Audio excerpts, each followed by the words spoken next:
Our movie begins in an isolated house deep in the forest.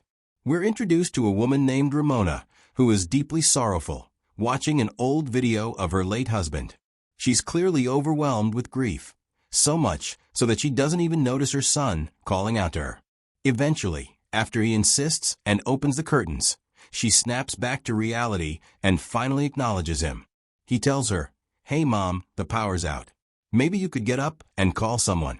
She replies, "All right, just give me a moment to wake up, it's still early." Meanwhile, her son Tyler heads out to collect eggs from the chickens, then goes back inside to make breakfast. But there's no matchstick or lighter to be found. So he starts looking around and eventually opens an old box that belonged to his father. Inside he finds a lighter and his dad's mug. Tyler gets back to making breakfast. He's the one running the entire house. Quite literally, he does everything. Then he realizes they've run out of dog food, so he grabs whatever leftovers he can find in the fridge and feeds the dog. Meanwhile, Ramona finally gets out of bed. It's clear she's been in an accident recently. She heads downstairs to check on her daughter Annie, greeting her with a weak good morning. As I mentioned earlier, Tyler was handling everything on his own.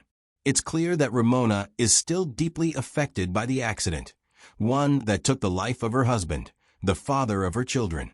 She loved him dearly, and since losing him, she's been emotionally absent, often angry, and easily irritated.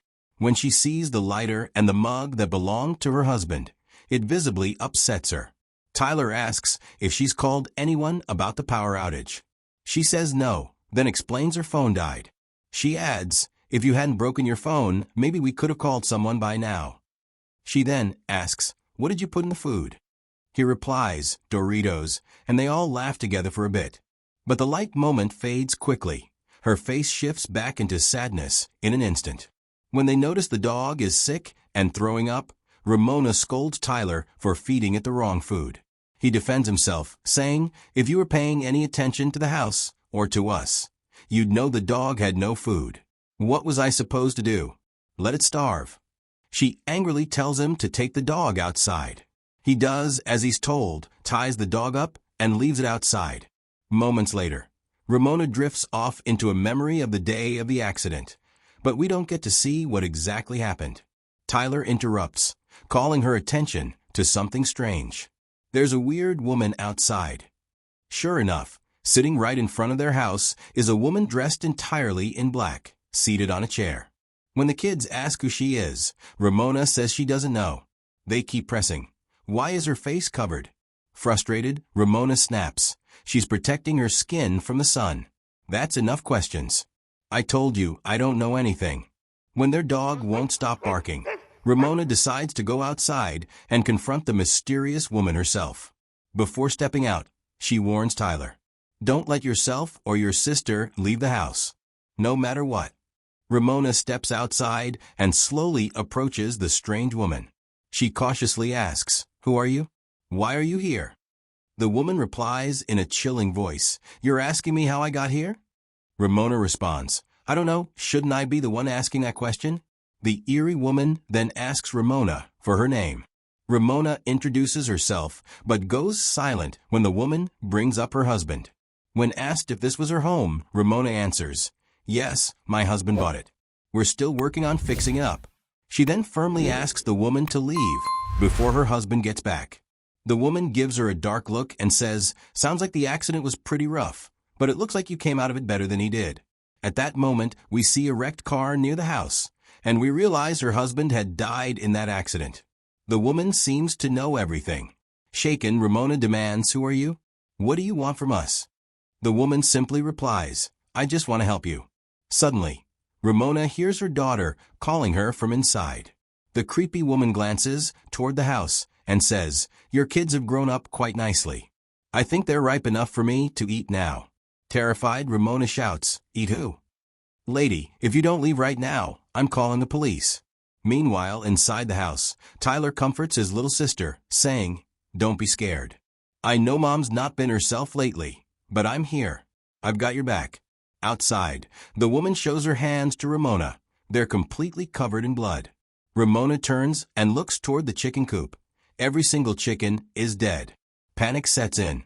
She runs to the back of the house, jumps in the car, and tries to charge her phone, but it won't work. Even the car won't start. From inside, Tyler watches her through the window, confused and worried. He says, "I'm not just going to stand here, I'm going out." But as he reaches the door, he's startled to find Ramona already there. She tells him, "I was just getting a flashlight for when it gets dark." When the kids ask her again about the strange woman, she lies, "I don't know. Maybe she's just some confused old lady who wandered away from the nearby nursing home. Either way, she's not our problem. We're going to lock our doors and ignore her." Trying to distract them, she offers, "Who wants to eat ice cream with me?" But Tyler's not convinced. He insists we should get Dad's gun. Ramona snaps, "Absolutely not. I'm not letting you touch it." "But Dad taught me how to shoot," he argues. Before he can finish, she cuts him off angrily. "Go to your room." He obeys, but sets a chair by the window and keeps watch over the strange woman outside. Later, Ramona comes to his room and says gently, "Don't be mad at me. As soon as the power comes back, I'll call and get her out of here." Just then, Annie calls out in a panic, "Mom." She's getting closer to the house. They all look out and see the woman has indeed moved closer. A dark shadow seems to be emerging from her body. It drifts toward the car. We start to realize this woman can control things through that eerie shadow. Back inside, Ramona is helping Annie with her studies. When she asks Annie why she stopped drawing, Annie replies, "I'll draw again when a beautiful picture comes to mind."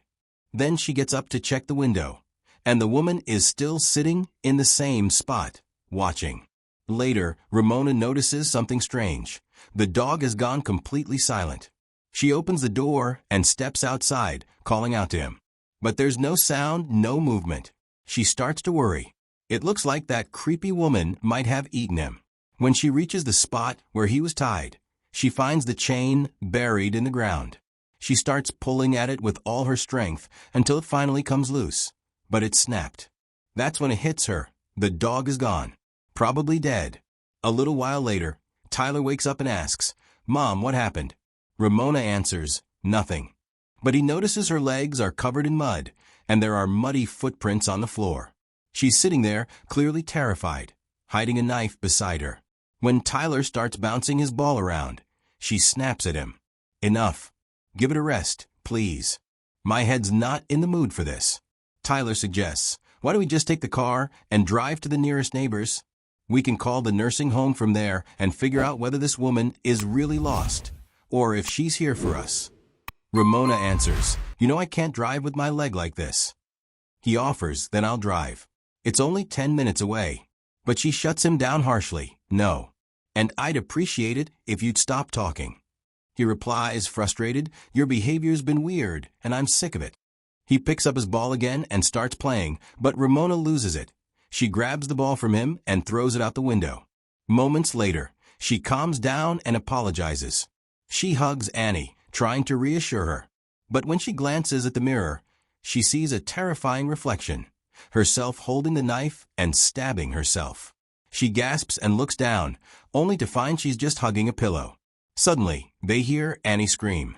She's hurt her leg somehow. As they check on her, they notice that the creepy woman outside has moved even closer to the house. Ramona takes Annie and rushes her upstairs to safety, while Tyler heads out to look for the dog. He walks over to the chicken coop and finds all the chickens slaughtered. Horrified, he runs to the car and desperately tries to start it. But, of course, it won't start. He looks back toward the creepy woman's spot, but she's gone. Nervous, Tyler grabs a metal rod and begins creeping through the area. As he moves cautiously, a strange shadow swirls around the place. The fear gets to him. Suddenly, in the reflection of a mirror nearby, he sees her, the woman, staring straight at him. But in a blink, she vanishes. As he turns to leave the area, he sees her shadow standing right outside. Gritting his teeth, he raises the rod, ready to fight. But instead, he comes face to face with Ramona. She yells at him in panic. When they return inside, Tyler looks out again, and the woman is just sitting calmly in her chair, right where she was before. Back inside, a heated argument erupts between him and Ramona. Tyler confronts his mother. "You can't just sit here and do nothing. he says.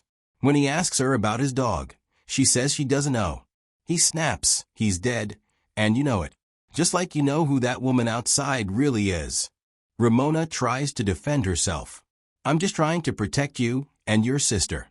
But Tyler cuts her off. Then maybe start by protecting yourself. You're on crazy pills, and you threw them away like it's nothing. He storms off to his father's study, locks the door, and searches the drawers until he finds the keys to the gun safe. Inside, there's only one bullet.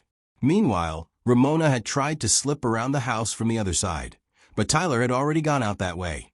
He broke the door handle to lock her inside and told Annie not to open the door no matter what.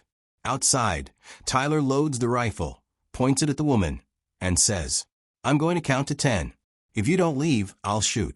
He starts counting. 1, 2, 3. At 5, the woman stands up. She removes the veil from her face, and the wind chimes above Tyler begin to move violently, not from the wind, but by her shadow. Terrified, Tyler trembles. Inside, Ramona is pleading with Annie. Please, sweetheart, open the door. I'm sorry. I just want you and your brother to be safe. Outside, the woman tells Tyler something that shakes him to his core. Ramona lied to you about how your father died. Back in the house, the door creaks open, and Tyler is there, staring straight at his mother. You lied, he says. You told me Dad lost control because the road was wet. Tell me the truth. Ramona finally breaks down and confesses. That day, everything seemed fine. We were out having dinner. But David, he could tell something was wrong. I wasn't happy. Not since we moved to the woods. I missed the city. I missed me. I used to come home exhausted. Yeah, but at least I was working. I had purpose. Here I do nothing but cook and clean and exist. For you and the kids. David tried to calm her down. Come on, take it easy. We finally have a house. We're not bouncing around anymore. But she couldn't take it. If you don't fix this, I'm leaving, she told him. She grabbed the keys and stormed off, leaving him to settle the bill. She was the one driving that night. It was dark. It was raining. And in the rear-view mirror, she saw that woman. She lost control. The crash killed David. She lied to the kids. She changed the story so they wouldn't hate her. Suddenly, Annie's ball rolls toward her. She turns and sees the woman's shadow behind her, moving things around the house. The next moment, the woman is on the ceiling in a grotesque crawl. Annie screams. Ramona and Tyler rushed her. Chaos explodes around them. Things break, fly, crash. Get upstairs now. Ramona yells. They all run to the attic. They huddle in the attic, terrified. But the shadows follow them. One of them grabs Annie's leg. Tyler scrambles to close the window. Ramona barricades the attic door with the rifle. The three of them cling to each other, too scared to breathe. Then noises. Something is inside the attic with them. Tyler turns on the flashlight and sees the woman's rocking chair. He turns, and she's right behind him. Ramona yells, hide. You and your sister, go. She charges at the woman, trying to stab her, but Jamaica, the woman, throws her against the wall. Then Annie picks up the flashlight. She shines it toward Jamaica, who slowly approaches her, saying, Don't be afraid. I never wanted to hurt you. Tyler is frozen in shock. He sees his mother's shadow trapped on the wall. She can't move. But as Jamaica hugs Annie, she disappears. Tyler snaps out of it. He finds Ramona and hugs her tightly. They both rush out, searching for Annie. Ramona tells Tyler, Let me go ahead. I'll find her. He gives her his father's lighter. She follows the eerie sound echoing in the dark until she finds herself in a place she's never seen before. As soon as Ramona steps outside, she finds David, her husband, lying on the bed. It's the same video she was watching at the beginning of the film. He smiles at her and says softly, I had the most beautiful dream. She climbs into bed next to him, crying quietly in his arms. But then she wakes with a jolt. There's a drawing in front of her, with her name written backwards underneath. She begins to rise, but David suddenly lunges, trying to strangle her. Suddenly, Ramona finds herself in the chair. She watches herself walking out of the house, calling out to the woman. She's confused. Nothing makes sense. Then, she flashes again. She's back in the attic, where Annie is cowering in fear. Ramona approaches gently. "Don't be afraid, sweetheart. I'd never hurt you." Tyler watches in silence as his mom gets closer to Annie.